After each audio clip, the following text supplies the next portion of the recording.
Hi friends, welcome to our channel காரக்குழம்பு.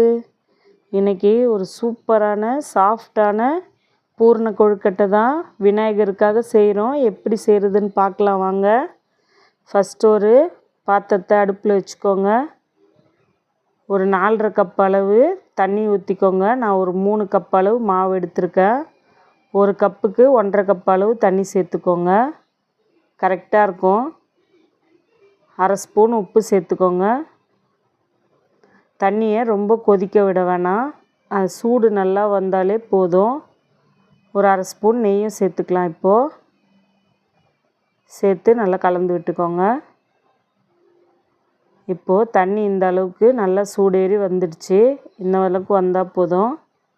நான் ஒரு 3 cup அளவு மாவு எடுத்து வச்சுருந்தேன். 3 கப்புனா ஒரு 1/2 கிலோ அளவு மாவு எடுத்திருந்தேன். இப்போ இந்த ஸ்டவ் ஆஃப் பண்ணிவிட்டு இந்த தண்ணியில் கலந்துக்கலாம் மாவை. நம்ம நல்லா அப்படியே கலந்து விடுங்க, கட்டி விழாத மாதிரி நல்லா கலந்து விட்டுக்கோங்க. இது இந்த மாதிரி பண்ணால் தான் நல்லா சாஃப்டாக டேஸ்ட்டாக இருக்கும் கொழுக்கட்டையும். இப்போ நல்லா ஆற வச்சிடலாம், கொஞ்ச நேரம் ஆறட்டும். அதுக்குள்ளே நம்ம பூர்ணம் ரெடி பண்ணிக்கலாம்.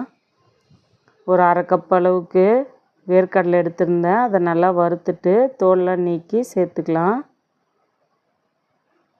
நல்லா எடுத்து இப்படி பார்த்தா தோல் உரிகிற மாதிரி இருக்கணும், அந்தளவுக்கு நல்லா வறுத்துக்கோங்க. பாருங்கள், இப்போ கரெக்டாக வறுபட்டுருச்சு. இதோட ஸ்டவ் ஆஃப் பண்ணிவிட்டு ஒரு கிண்ணத்தில் மாற்றி ஆற வச்சு தோலை நீக்கிக்கலாம். ஒரு பேன் எடுத்துக்கோங்க. பேன் அடுப்பில் வச்சுட்டு ஒரு கப் அளவு வெல்லத்தை இடித்து சேர்த்துக்கோங்க. வெல்லம் நல்லா கரையிட்டோம். பாகுப்பதெல்லாம் எதுவும் தேவையில்லை இதுக்கு. ஒரு 3 ஏலக்காவை மிக்ஸி ஜாரில் சேர்த்துட்டு வேர்க்கடலையும் சேர்த்து கொரகொரப்பாக அரைச்சி வச்சுக்கலாம். ரொம்ப நைஸாக அரைச்சிடாதீங்க. இந்த அளவுக்கு வந்ததும் ஒரு 1/2 மூடி தேங்காவை திருவி வச்சுருந்தேன், அதை அதில் சேர்த்துக்கலாம் வெல்லத்தோட. பாருங்கள், சேர்த்து நல்லா இது போல் உருகி வர அளவுக்கு வெயிட் பண்ணுங்கள். இந்த டைமில் நம்ம வேர்க்கடலை இதில் சேர்த்துடலாம். வேர்க்கடலை கொரகொரப்பாக இருந்தால் தான் நல்லாயிருக்கும், நைஸாக அரைச்சிடாதீங்க. சேர்த்து நல்லா கலந்து விட்டுக்கோங்க.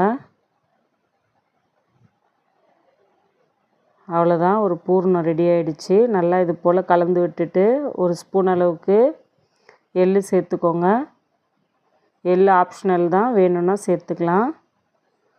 அவ்வளோதான், அடுப்பு ஆஃப் பண்ணி ஆற வச்சுருங்க. இந்த சைடு மாவு நல்லா ஆறிடுச்சு. மாவை நல்லா இது போல் சப்பாத்தி மாவு பதத்துக்கு நல்லா பிணைஞ்சிக்கோங்க. பிணையும் போதே உங்களுக்கு தெரியும், நல்லா சாஃப்டாக இருந்துச்சு மாவு, சூப்பராகவும் இருந்துச்சு. காலையில் செஞ்ச கொழுக்கட்டை நைட்டு வரைக்கும் நல்லா சாஃப்டாகவே இருந்துச்சு. அவ்வளோதான், இப்போ ரெடி ஆகிடுச்சு. இப்போ நம்ம கொழுக்கட்டை ரெடி பண்ணிடலாம். ஒரு கிண்ணத்தில் தண்ணி வச்சுக்கோங்க. இலை இல்லைன்னா இது போல் ஒரு கவர் எடுத்துக்கோங்க. நான் அச்சில் தான் ரெடி பண்ணேன்.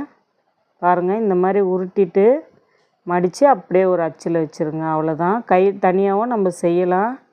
நான் தனியாக செஞ்சேன், அந்த வீடியோ சரியாக வரல, அதனால தான் நான் இதே போட்டிருக்கேன். இது போல் நல்லா அமுக்கிக்கோங்க. நல்லா தட்டிட்டு பூரணத்தை உள்ளே வச்சு மடித்து ஒரே ஒரு அழுத்தம் கொடுங்க, போதும். அவ்வளோதான். இப்போ நம்ம வேக வச்சுக்கலாம். ஒரு இட்லி பாத்திரத்தில் தண்ணி ஊற்றி நடுத்தட்டு வச்சுருக்கேன். அதுக்கு மேலே இப்படி ஒரு தட்டு வைங்க. அப்படி வச்சிங்கன்னா தண்ணிலாம் எதுவும் படாமல் கொழுக்கட்டை நல்லா வெந்திருக்கும் சூப்பராக.